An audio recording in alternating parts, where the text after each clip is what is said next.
My name is Amanda Warren, and at 28 years old, I was finally returning home after 3 years away. I expected warm hugs and happy tears that Christmas night. Instead, my Aunt Diane opened the door, rolled her eyes and said, "We do not want you here. Go ruin someone else's holiday." I looked past her shoulder and saw my entire family gathered around the dinner table, laughing together, like I never existed. Swallowing the lump in my throat, I just nodded, turned around and said, "Got it." 10 minutes later, as I was walking to my car, I heard the front door burst open and my dad Robert yelling my name. Before I tell you what happened next, drop a comment letting me know where you are watching from, and hit that subscribe button to hear more true stories that might just change how you think about family. Growing up in the Warren family, I never imagined I would one day be standing outside in the cold, uninvited to our traditional Christmas dinner. My childhood was filled with laughter, tight hugs, and the constant reassurance that family meant everything. As the youngest of 2 children, I enjoyed the special attention that came with being the baby of the family. My older brother David, 6 years my senior, pretended to be annoyed by my existence, but secretly slipped candy under my pillow every Friday night.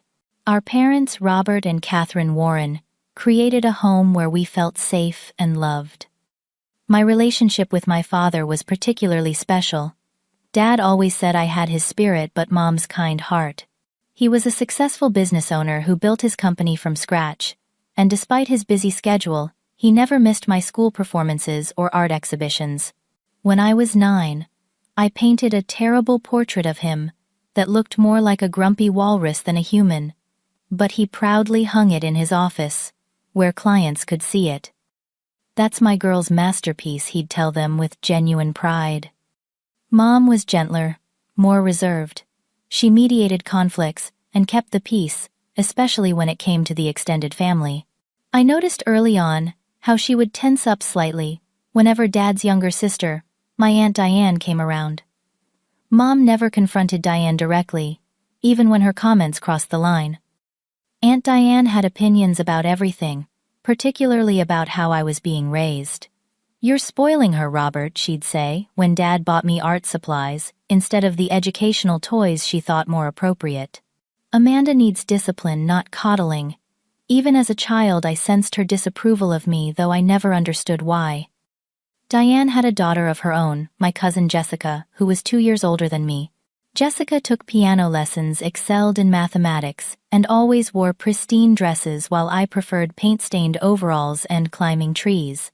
"Why can't you be more like Jessica?" became a refrain I heard too often, though never from my parents. Despite these undercurrents, Christmas was sacred in the Warren household. No matter what tensions existed throughout the year, everyone gathered at our home on Christmas Eve. Grandpa Thomas would carve the turkey, while Grandma Eleanor distributed her famous cranberry sauce. Uncle Patrick, Aunt Patricia, and their 3 kids would arrive with armfuls of presents. Even Great Aunt Martha, who complained about the 4-hour drive from Buffalo, never missed a year.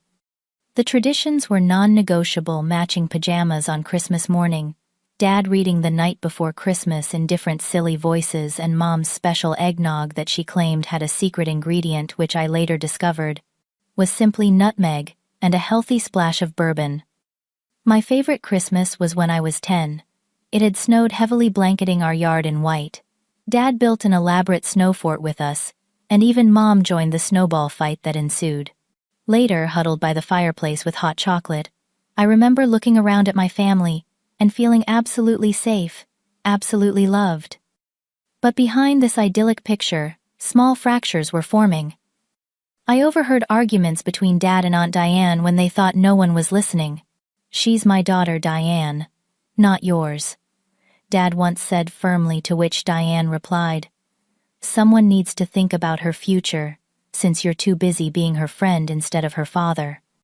By the time I was 12, I had begun to notice how family gatherings often split into camps: those who sided with my parents' relaxed parenting style, and those who aligned with Aunt Diane's strict, achievement-oriented approach. The divide became more pronounced at holiday dinners, with subtle jabs disguised as concerns. "Amanda scored well on her art project, but how are her math grades?" Diane would ask loudly across the dinner table, knowing fully well that math was my weakest subject. Jessica, meanwhile, was presented as the gold standard. Jessica just won another piano competition, or Jessica has been accepted into the advanced placement program. Each announcement was delivered with a pointed look in my direction. Mom would squeeze my hand under the table while Dad would quickly change the subject to something less contentious. Did anyone try the mashed potatoes? Catherine added roasted garlic this year.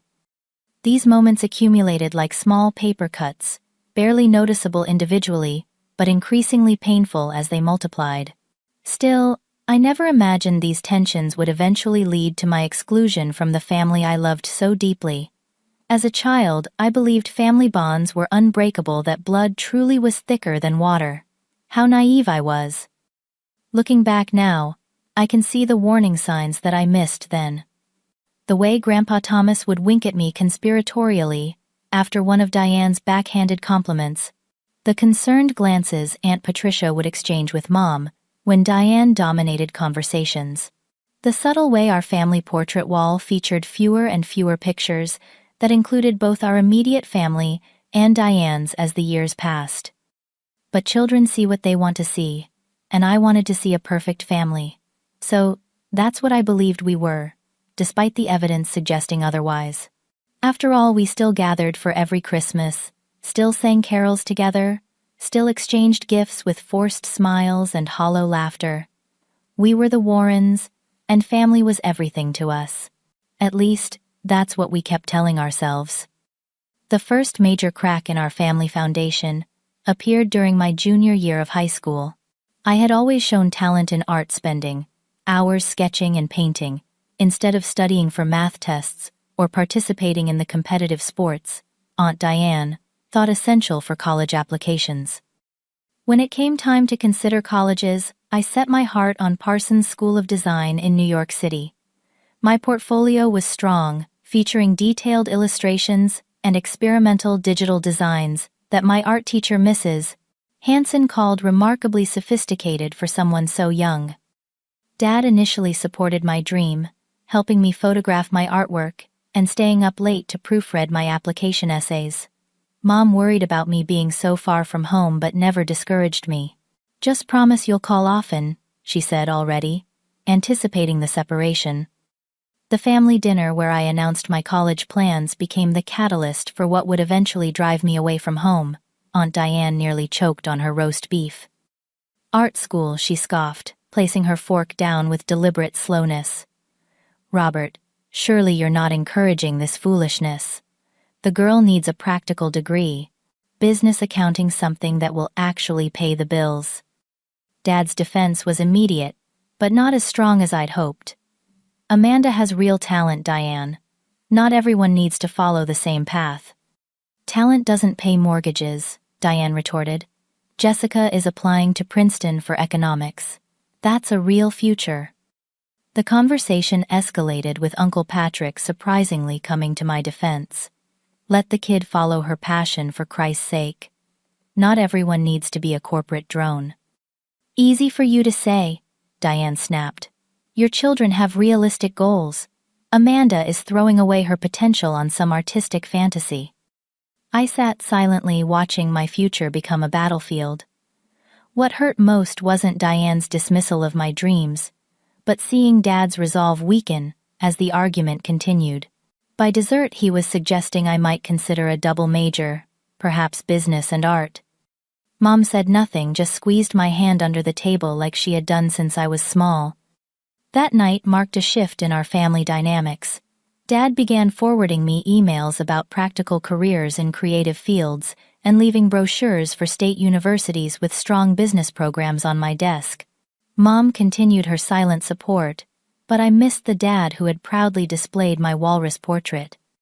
Despite the pressure, I applied only to art schools and was accepted to Parsons with a partial scholarship. The resulting tension lasted through my senior year graduation party, where Aunt Diane cornered me by the punch bowl. "I hope you know what you're doing," she said, her smile tight. "Your father worked hard to give you opportunities, and this is how you repay him, with some arty rebellion." I finally snapped. My art isn't a rebellion. It's who I am. And Dad supports me. Does he? She raised an eyebrow. Ask him how he feels about paying Manhattan rent for a degree that might land you a job designing coffee shop flyers. That exchange planted seeds of doubt that grew throughout my freshman year of college. During holiday breaks, I'd catch Dad looking at me with what seemed like disappointment, though he never said it outright.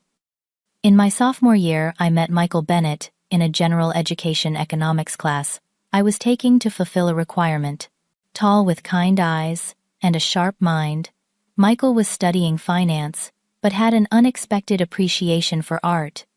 Our coffee study sessions turned into dinner dates, and by junior year we were inseparable. Michael was everything Aunt Diane would approve of: practical, ambitious, from a good family. When I brought him home for Christmas that year, the change in atmosphere was immediate. Dad engaged him in long conversations about market trends. Aunt Diane practically adopted him on sight. "Now this," she said loudly at dinner, "is someone with a future." The approval I'd sought for years was suddenly available to me through Michael. It was intoxicating.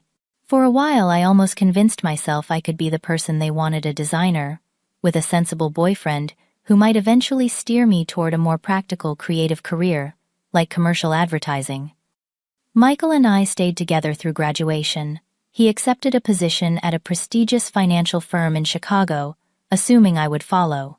The problem was, I'd been offered an internship at a cutting-edge design studio in New York, a rare opportunity that could launch my career in the direction I actually wanted. "Long distance can work," I suggested during our senior week, sitting on the campus lawn where we'd had our first kiss. Michael looked at me with genuine confusion. "Why would we do long distance when we could be together in Chicago? There are design jobs everywhere, Amanda." "Not like this one," I explained. "This studio works with the clients I've dreamed of. It's a foot in the door that might never come again." The argument that followed revealed how differently we viewed our relationship. Michael had assumed I would prioritize our relationship over my career ambitions. I had assumed he would understand this was my equivalent of his dream job offer. When I chose New York over Chicago, the news hit my family like a bomb. Dad called it throwing away a good man for a long-shot career. Mom, in a rare moment of assertion, told him, "She's 22, Robert. Let her live her life." But it was Aunt Diane who truly twisted the knife. At a family dinner just before I left for New York, she raised her glass in a mock toast to Amanda, who always chooses herself over the people who love her. "May New York be everything you deserve." The table fell silent. Jessica, who had recently graduated from Princeton as planned, smirked into her wine glass. Dad looked down at his plate. Mom's eyes filled with tears. I left for New York the next day without proper goodbyes. The distance that followed wasn't just geographical. Weekly calls home became monthly, then occasional. Dad's tone grew increasingly reserved. Mom tried to bridge the gap, but seemed constrained by loyalties I couldn't see. What I didn't know then was how thoroughly Aunt Diane had been working to reshape the narrative of my departure. In my absence, I was being recast, not as an ambitious young woman pursuing her dreams, but as a selfish, ungrateful daughter who had abandoned her family and broken a good man's heart for the allure of big city life. And without me there to defend myself, the story took root and flourished. New York City greeted me with indifference, the way it does all newcomers who arrive with dreams bigger than their bank accounts. My studio apartment in Bushwick was barely larger than my childhood bedroom, with a shower that leaked, and neighbors who fought loudly at 3 in the morning. The internship paid just enough to cover rent and ramen noodles, with nothing left for trips home even if I had wanted to go. The design studio, Beacon Creative, was everything I had hoped for professionally, and more challenging than I had anticipated. My boss, Elizabeth Morgan, was a legend in the industry, known for her exacting standards and brutal honesty. "This concept is derivative," she said of my first major project, dropping my carefully crafted presentation boards onto my desk without a second glance. "Start over. And this time show me something I haven't seen in every college portfolio for the past decade." I spent the next 72 hours redesigning the entire campaign fueled by coffee and determination. When I presented again, Elizabeth studied my work in silence for a full minute. "Better," she finally said. "Not good yet, but better." From Elizabeth, this qualified as high praise. The other interns dubbed her the Dragon Lady, but I recognized what they didn't. Elizabeth pushed hardest those she believed had potential. I decided to prove her right. During those early months, loneliness was my constant companion. I called Mom weekly conversations that became increasingly strained as she avoided mentioning Dad or responding directly to questions about family gatherings. "Everyone's fine, sweetheart," she would say. "Your father's just busy with the company expansion." Friends came unexpectedly in the form of Stephanie Chen and Rachel Garcia, fellow creative professionals I met at an industry mixer. Stephanie, a photographer with an infectious laugh, and Rachel, a copywriter with a wickedly sharp wit, adopted me into their circle with an ease that made me realize how tense my relationships back home had been. Chosen family, Stephanie called our trio, sometimes more important than the one you're born into. By the end of my first year, Elizabeth had promoted me from intern to junior designer, with a salary that allowed me to move to a slightly less dismal apartment in Astoria. My work began appearing in industry publications, and clients started requesting me specifically for projects. The irony wasn't lost on me. As my professional star rose, my connection to home deteriorated. Dad never called directly anymore. When I reached out, our conversations were surface level and brief. "The business is doing well," he would say. "Weather's been mild for November," never asking about my work or accomplishments, which he could have easily seen online if he'd looked. It was Mom who finally told me 18 months after I'd left that Jessica and Michael were dating. "I thought you should hear it from family," she said gently. "They've been seeing each other for a few months now." The news shouldn't have hurt as much as it did. Michael and I had been over for nearly 2 years. But something about Jessica dating him felt deliberately spiteful, especially when Mom hesitantly added, "They met at your Aunt Diane's Labor Day barbecue. She invited him specially." I imagined Diane orchestrating the match, serving her daughter my discarded boyfriend, like a prize she'd claimed on my behalf. I wondered if Michael compared us, if Jessica knew intimate details about me through him. The thought made me physically ill. Rachel and Stephanie took me out for drinks that night, letting me cycle through anger, hurt, and eventually gallows humor about the situation. Next thing you know, they'll name their firstborn Amanda, just to really twist the knife, I joked through tears. "Screw them," Rachel said fiercely. "You're building something real here while they're playing small-town dynasty." She was right. By my 3rd year in New York, I had been promoted again to senior designer. Elizabeth had become something of a mentor, pushing me to develop my distinctive style and voice. "You have something original to say," she told me during my performance review. "That's rarer than you think." I had almost made peace with the distance from my family when the call came 3 weeks before Christmas in my 3rd year away. "Amanda, it's Dad." His voice sounded older, more hesitant than I remembered. We exchanged awkward pleasantries before he cleared his throat. "Your mother and I were hoping you might come home for Christmas this year. It's been too long." The invitation caught me completely off guard. "Really, I mean, yes, I'd like that, but I thought—" "Family should be together at Christmas," he said, cutting off whatever I was about to confess. "Just think about it, okay?" After we hung up, I sat in my apartment staring at the phone. Part of me longed desperately to go home to repair what had broken. Another part remembered Aunt Diane's cutting remarks, Jessica's smug smile, Dad's growing distance. "It's a trap," Stephanie warned when I told her about the invitation. "They'll spend the whole time guilt-tripping you about leaving." "Or maybe they miss you," Rachel countered. "People can change in 3 years." I decided to hope Rachel was right. I booked a flight home, reserved a hotel room as a precaution, and spent more than I should have on thoughtful gifts for everyone, including Jessica, and yes, even Aunt Diane. As the plane took off from JFK, I allowed myself to imagine a warm reunion, tearful apologies, A fresh start with my family. Looking back, I can't decide if that optimism was bravery or foolishness, perhaps a bit of both. What I couldn't have known was that Aunt Diane had spent those 3 years systematically poisoning my family against me, that Jessica had fed Michael's wounded ego with carefully crafted lies about things I'd supposedly said about him, or that Dad had slowly been convinced I had abandoned them all out of selfish ambition. I was flying home to a narrative about myself I didn't recognize, written by people who claimed to love me. The first snowflakes of the evening were starting to fall as my rental car pulled into the familiar streets of my hometown. Driving through the main square felt like entering a time capsule. The same holiday decorations hung from lampposts, the same giant Christmas tree stood proudly in front of City Hall, and Gunderson's Bakery still had a line out the door for their famous gingerbread cookies. My chest tightened with unexpected emotion. This place had shaped me for better or worse. Before heading to my parents' house, I had several stops to make.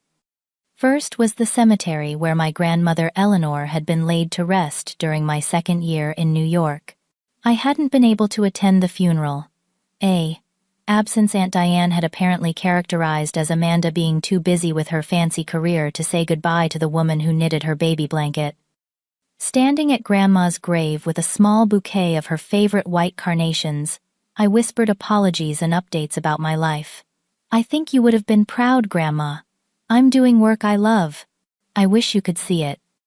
Next came the carefully wrapped presents in my trunk, each selected with specific recipients in mind. For Mom, a delicate silver necklace with a pendant made by an artist friend. For Dad, a rare first edition of his favorite mystery novel I'd found in a Brooklyn bookshop. Even for Aunt Diane, I'd chosen an expensive cashmere scarf in her favorite shade of burgundy. "Kill them with kindness," as Grandma would have said. At the hotel, I changed into a simple but elegant emerald green dress, applied light makeup, and tried to calm my racing heart. The plan was to arrive at 7, just as Christmas dinner would be starting. Walking into the familiar ritual might ease the awkwardness of my return. On my way out, I bumped into Linda Parker, my best friend from high school, in the hotel lobby. "Amanda Warren. Oh my God." She embraced me warmly. "I heard rumors you were coming back for Christmas." We chatted briefly, her eyes widening when I mentioned heading to my parents' house. "Oh, you're going to the family dinner?" A strange expression crossed her face. "Have you talked to your mom recently?" "Just to confirm the time." "Why?" Linda hesitated. "No reason. Just... It might be a full house tonight." She hugged me again before leaving. "Call me tomorrow. We should catch up properly." Her odd behavior left me unsettled as I drove the familiar route to my childhood home. The streets were quieter than I remembered. Most families already gathered indoors around dinner tables and Christmas trees. I parked a few houses down, taking a moment to observe the warm glow emanating from my parents' windows. The driveway was full: Mom's SUV, Dad's sedan, Aunt Diane's luxury crossover, and several cars I didn't recognize. Through the large front window, I could see movement, people gathering around the dining room. For a brief cowardly moment, I considered driving back to the hotel. What if they didn't want me there after all? What if Dad's invitation had been extended under pressure from Mom? "Stop it," I whispered to myself. "This is your family, your home." Gathering my courage and armful of gifts, I walked up the path I had raced along countless times as a child. Christmas music and laughter spilled from inside. I took a deep breath and rang the doorbell. The laughter didn't stop immediately. I heard footsteps approaching, then the porch light flickered on, illuminating me through the decorative window in the door. There was a pause, then the door swung open. Aunt Diane stood there, her face transitioning from holiday cheer to cold recognition. She was dressed impeccably, as always, not a strand of her dark hair out of place, despite being 3 hours into hosting duties. "Amanda." My name sounded like an accusation on her lips. "Merry Christmas, Aunt Diane." I smiled, holding out her gift. "Dad invited me. I hope it's okay that I'm a little late." She didn't take the package, just stared at me with naked contempt. "We do not want you here. Go ruin someone else's holiday." The words hit like physical blows. Through the open door, I could see into the dining room where my entire family sat around the table laden with traditional Christmas fare. Mom, Dad, Jessica, and Michael. They were laughing together, crystal glasses of wine raised in some toast I wasn't part of. No one looked toward the door. No one noticed me standing there. They continued their celebration as if the scene at the entrance wasn't happening. "But Dad called me," I stammered. "He asked me to come." A moment of weakness he regretted immediately. Diane's voice was low, almost triumphant. "He realized what you really are. We all have." I looked past her again, hoping to catch Dad's eye to see some indication that she was lying. But he was deep in conversation with Michael, who had his arm casually draped across the back of Jessica's chair. My cousin wore an engagement ring that caught the light as she gestured animatedly. The realization hit me like ice water. This was an engagement celebration disguised as Christmas dinner. My invitation had been rescinded, but no one had bothered to tell me. "Got it," I managed to say, my voice surprisingly steady, as I placed the stack of gifts on the porch step. "Merry Christmas." I turned and walked back down the path, snow beginning to coat my hair and shoulders. No tears came, just a hollow numbness spreading through my chest. I had nearly reached my car when I heard the front door slam open again. Amanda, wait." My father's voice urgent and breathless. I turned slowly to see him running toward me, without a coat, house slippers sliding dangerously on the snowy sidewalk. "What are you doing here?" he demanded, confusion, rather than joy coloring his features. "Why didn't you call to say you were coming?" I stared at him in disbelief. "You invited me, Dad. 3 weeks ago. We talked about it." "I never," he began, then stopped, comprehension dawning. "I never made that call." We stood facing each other in the gently falling snow, 3 years of distance and misunderstanding between us. The man who had once proudly displayed my childish art looked like a stranger now, his face lined with emotions I couldn't read. "Then who did?" I asked, though I already suspected the answer. Before he could respond, another figure appeared at the doorway. My mother, her hand covering her mouth in shock. "Amanda," she called, her voice breaking. "Is that really you?" Behind her emerged more faces, Jessica looking stunned, Michael uncomfortable, and Aunt Diane, whose expression had transformed from contempt to something approaching fear. The fragile piece of their Christmas dinner was about to shatter, and in that moment, standing in the snow between my car and my former home, I had to decide whether to walk away from the confrontation or face it head-on. "You should come inside," Dad said finally, his breath forming clouds in the cold air. "We need to talk." "No, she shouldn't," Aunt Diane called from the doorway. "Robert, think about Jessica's evening. This isn't the time." My cousin stepped forward, her engagement ring catching the porch light. "Actually, I think it's exactly the time. Let her in, Dad." Dad looked torn between the women in his family, a position he seemed to have occupied for years without my realizing it. Finally, he nodded toward the house. "Please, Amanda. It's freezing out here." Walking back into my childhood home felt like entering a museum of my former life. The same family photos lined the hallway, though I noticed newer ones had been added where I was conspicuously absent. The Christmas tree stood in its traditional corner, decorated with the same ornaments we'd collected over decades, including the misshapen clay star I'd made in 3rd grade. The dining room fell silent as I entered. 7 pairs of eyes tracked my movement. Mom, Dad, Aunt Diane, Jessica, Michael, Uncle, Patrick, and Aunt Patricia, who immediately stood and embraced me. "Look at you," she whispered, "all grown up and gorgeous." Her warmth was a stark contrast to the tension filling the room. Mom approached next, tears streaming openly down her face as she touched my cheek, as if confirming I was real. "I didn't know you were coming," she said. "No one told me." "I invited her," came a voice from the kitchen doorway. My brother David stood there holding a carving knife and looking defiant. 3 weeks ago. Used Dad's phone while he was in the shower. Dad turned to him in shock. You... what? Someone had to do something to fix this family, David said. 3 years, Dad. 3 Christmases without my sister, because of lies and manipulation. Aunt Diane slammed her palm against the dining table, making the crystal jump. Don't you dare blame this family for her choices. She's the one who left. She's the one who broke Michael's heart, and never looked back. Michael, who had been studying his wine glass intently, finally looked up. That's not exactly true, Diane. Jessica's head whipped toward him. What? Amanda didn't break my heart, he said quietly. We broke up because our careers were taking us in different directions. It was mutual. I told you that. That's not what you told me. Jessica's voice had a dangerous edge. You said she dumped you to pursue her big city dreams. Michael shifted uncomfortably. That's what your mother told me to say when she set us up.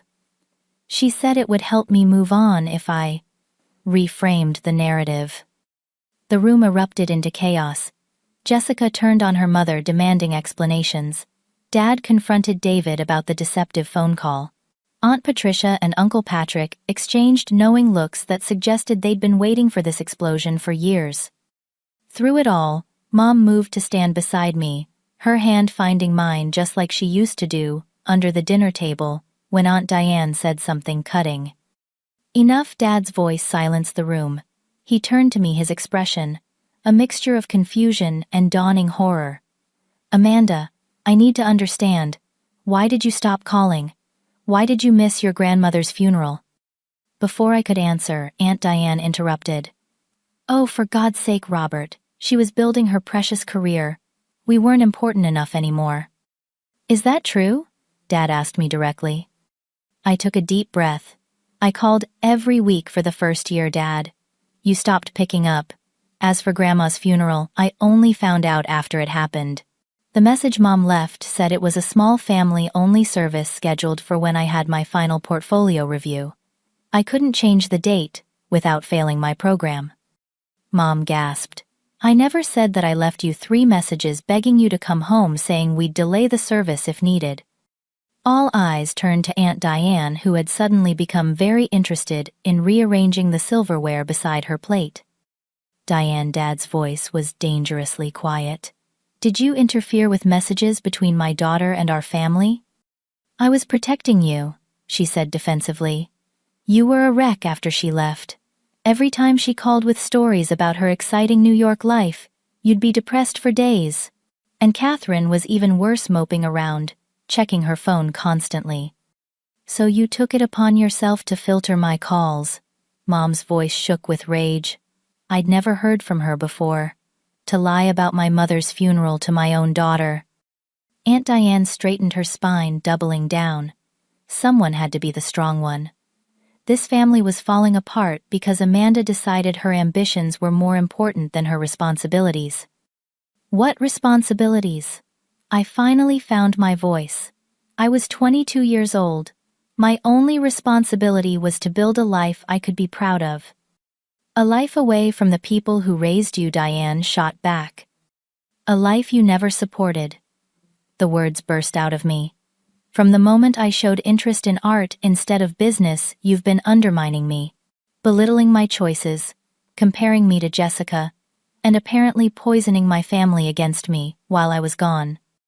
Jessica stood suddenly. Is that true, Mom? Did you deliberately keep Amanda away? Diane turned to her daughter, clearly expecting solidarity. I did what was necessary to protect this family, including you. Or have you forgotten how devastated you were when Michael kept talking about her during your first dates? Michael's head snapped up. I never talked about Amanda on our dates. Yes, you did, Jessica insisted.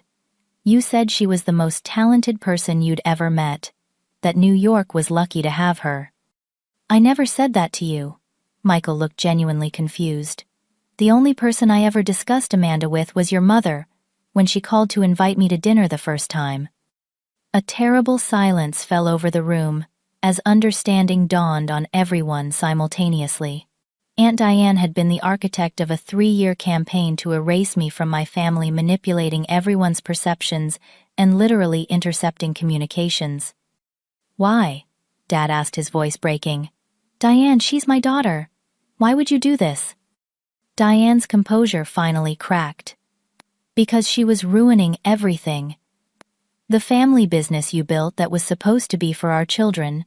Jessica trained in economics for that company. But you were going to give Amanda equal share, even though she contributed nothing. Just like our father always favored you, you favored her. The raw jealousy in her voice stunned everyone. This wasn't about my choices or Michael or even family traditions. This was about a rivalry between siblings that had festered for decades and spilled over onto the next generation. I never wanted the business, I said quietly. I never asked for a share. But he would have given it to you anyway, Diane spat. Just for being Robert's precious artistic daughter, while Jessica worked and studied and did everything right. Jessica looked at her mother with new eyes. Is that what this has all been about? Using me to compete with Amanda? With Uncle Robert? No, sweetheart. I was securing your future. Our future. Diane reached for her daughter's hand, but Jessica pulled away. By lying. By manipulating everyone. Including me. Jessica turned to Michael. Did you ever actually want to date me? Or was that my mother's orchestration too? Michael looked trapped. I care about you, Jess. But the engagement was moving very fast, and Diane was the one who suggested Christmas would be the perfect time to announce it. Jessica pulled the ring from her finger and placed it on the table with devastating quietness. I think you should go. Jessica, no, Diane protested. I think we all need some space, Dad interrupted, his authority returning. Michael, perhaps it would be best if you left for tonight. We need to have a family discussion. Michael nodded, relieved to escape. As he passed me on his way out, he paused. For what it's worth, I'm sorry. And congratulations on your success. I've seen your work online. It's remarkable. After he left, the remaining family members stared at each other across the ruins of Christmas dinner. Uncle Patrick broke the silence with a slow clap. Well done, Diane. You've successfully manipulated everyone in this room for years. I hope you're satisfied. Patrick, Aunt Patricia warned, but he waved her off. No, I'm done being polite about this. I've watched her drive a wedge in this family since we were kids. Always the victim, always pulling strings, and Robert always too loyal to see it. Dad sank into a chair, looking suddenly older. I should have protected you, he said, looking at me. I let Diane convince me you were better off without us holding you back. That asking about your work would make you feel pressured, that you needed space. I never wanted space, I said, tears finally coming. I wanted my family to be proud of me. Mom moved to Dad's side, her hand on his shoulder. We've been fools, Robert. All of us. As the full extent of Diane's deception unfolded through tearful conversations, Jessica abruptly left the room. I found her in the kitchen, angrily washing dishes that didn't need washing. I'm sorry, I offered. About Michael, about all of this. Don't, she said sharply. Don't be nice to me right now. I've been horrible to you for years. You didn't know. I should have. She put down the plate she was scrubbing. I believed everything Mom said about you because it was easier than admitting I was jealous. You had the courage to pursue what you loved while I followed the path laid out for me. It was perhaps the most honest conversation Jessica and I had ever had. As we talked, the anger in the dining room gradually shifted to grief, then to cautious reconciliation. By midnight, Aunt Diane had left alone. Dad had apologized a dozen times, and Mom hadn't let go of my hand for hours. The night ended with exhausted promises to rebuild, to communicate directly, to resist Diane's inevitable attempts to regain control. As I prepared to leave for my hotel, Dad asked the question that had clearly been weighing on him. Will you come back tomorrow, for Christmas Day? The vulnerability in his eyes reminded me of the father who had hung my terrible portrait in his office. Yes, I said. But this isn't fixed yet. We have a lot to work through. I know, he nodded. But it's a start. As I drove back to the hotel emotionally drained, but strangely hopeful, I realized we had all been complicit in allowing Diane's manipulation to succeed. My absence had created the vacuum she filled with lies. Dad's avoidance of conflict had given her power. Jessica's insecurity had made her susceptible. The real question was whether we could rebuild what had been broken, or if the damage was too deep to repair.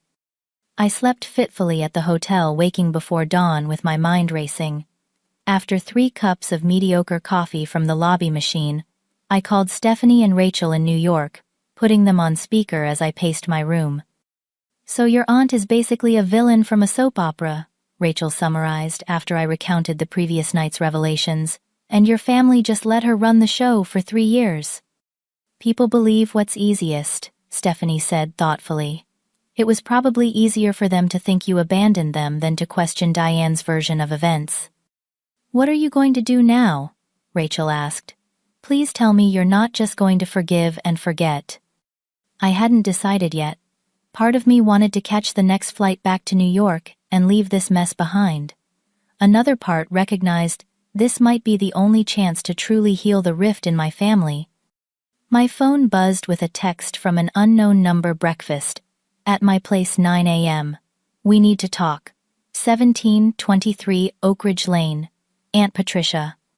Aunt Patricia had always been the family peacemaker, married to Dad's older brother Patrick. Unlike Diane, she stayed out of family politics, focusing instead on her career as a judge. If she was getting involved now, the situation was even more serious than I thought. The address led me to a stately colonial on the other side of town. Inside, I was surprised to find not just Patricia and Patrick, but also my brother David, my cousins from Patricia's side, and several of my parents' oldest friends. "What is this?" I asked, accepting the coffee Patricia pressed into my hands. "Emergency Family Council," David said grimly. "Turns out, Aunt Diane's been busy with more than just character assassination." Over the next 2 hours, I learned the full extent of Diane's machinations.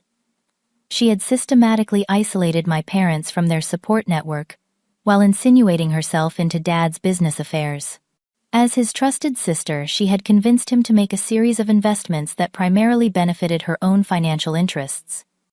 Jessica's economic expertise had been used to legitimize decisions that secretly funneled resources away from the company's growth and toward Diane's personal ventures. "We've been tracking this for months," Patrick explained, spreading financial documents across Patricia's dining table. "But we needed proof before confronting Robert. Diane's too clever to leave obvious tracks." "And now we have it," Patricia added, sliding a folder toward me. "This arrived yesterday from the family attorney. Your grandmother's will has a codicil none of us knew about. She left specific instructions about the family trust that Diane has been violating." I flipped through legal documents I barely understood. "Why show me this? I'm not a lawyer or an accountant." "Because you're the only one Diane can't manipulate anymore," David said. "You've been outside her influence for years, and you have skills we need." My confusion must have shown because Patricia smiled. "We need someone who can present complex information visually, someone who can help Robert see the pattern without getting lost in the details." They wanted me to create an infographic presentation of Diane's financial maneuvers, something clear enough that Dad couldn't deny or rationalize away. It was, ironically, exactly the kind of project I excelled at professionally. I spent the morning at Patricia's dining table with my laptop transforming dense financial records into a compelling visual narrative. Flowcharts showed how money moved from Dad's company through shell corporations back to Diane. Timeline graphics illustrated how her helpful suggestions aligned with suspicious transactions. By noon, I had created a presentation that would make Elizabeth proud. "This is remarkable," Patrick said, reviewing my work. "You've made 3 years of financial manipulation understandable in 15 slides." The plan was to present this at dinner that evening, when the extended family would gather at my parents' house.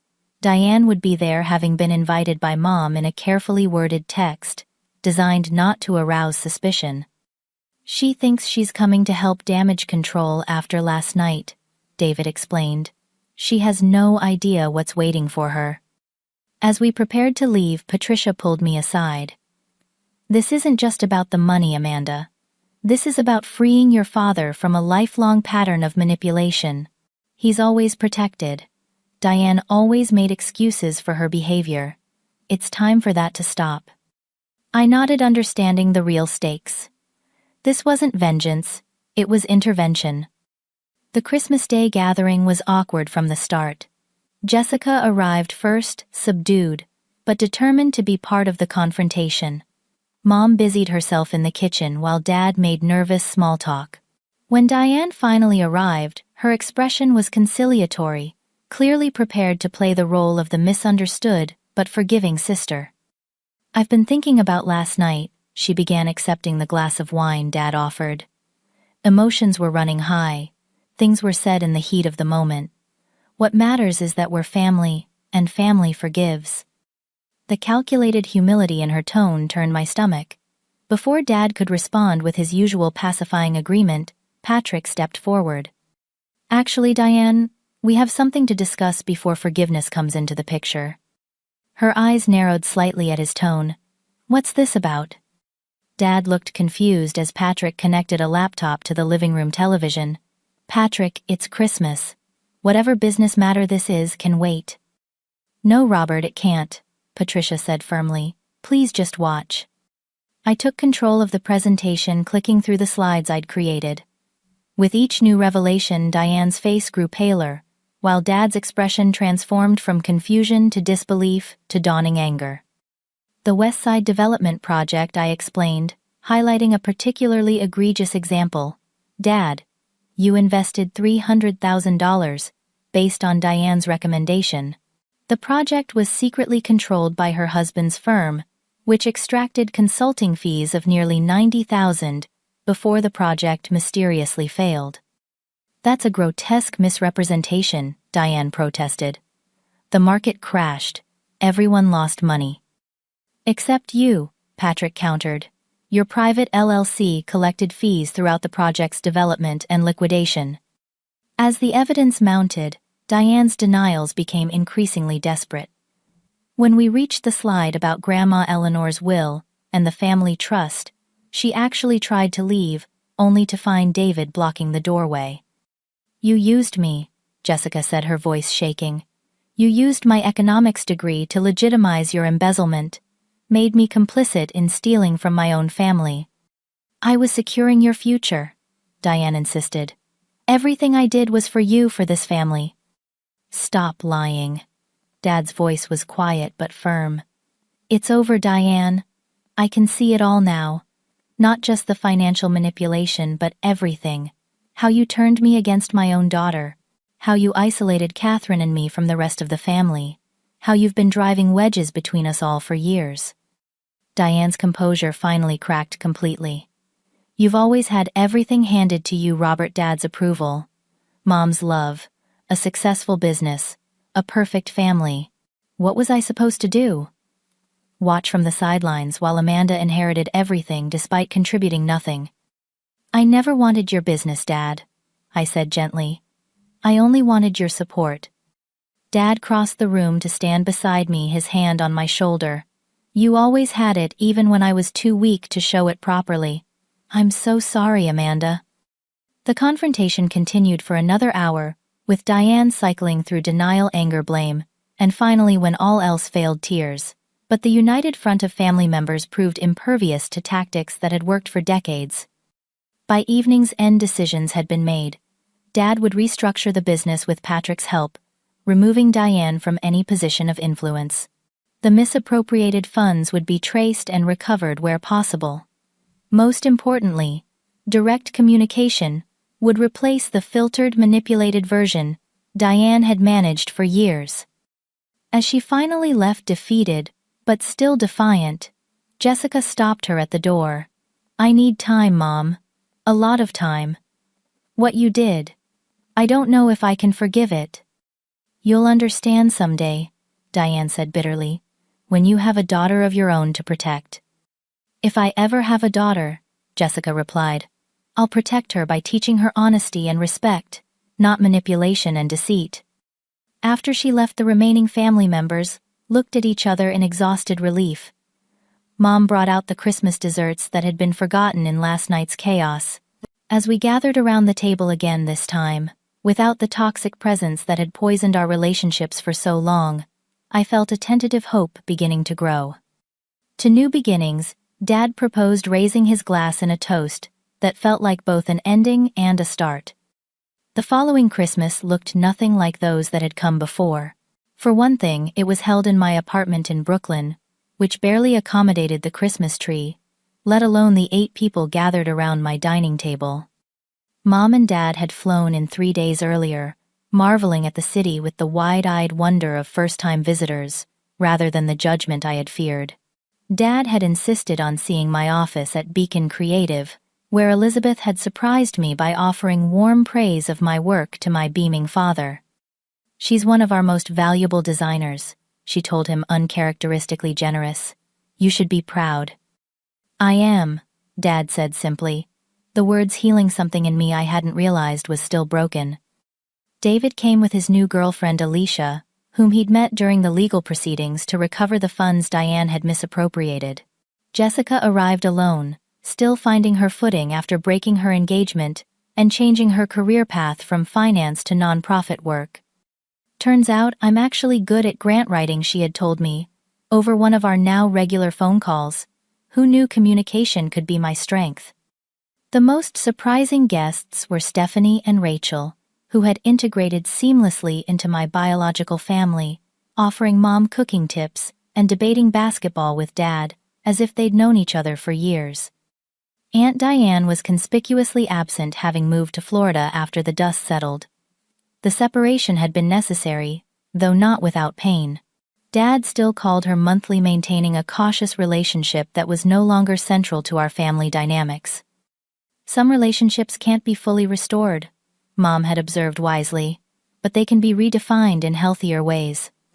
The year between confrontation and celebration had been one of healing and adjustment. Dad had restructured his company with Jessica's help, implementing transparent practices that had actually improved profitability. Mom had rediscovered her passion for teaching, returning to part-time work at the local community college. My own career had flourished, with Elizabeth making me a partner in a new venture focused on nonprofit clients. The work was fulfilling in ways I had always hoped for, allowing me to use my design skills for causes I believed in.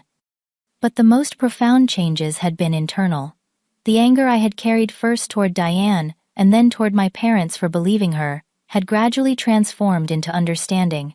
Not excusing, but understanding. Hurt people," Rachel had said during one of our late-night talks. "Diane's insecurity and jealousy weren't about you. They were reflections of her own pain." Learning to maintain boundaries while practicing forgiveness had been my greatest challenge.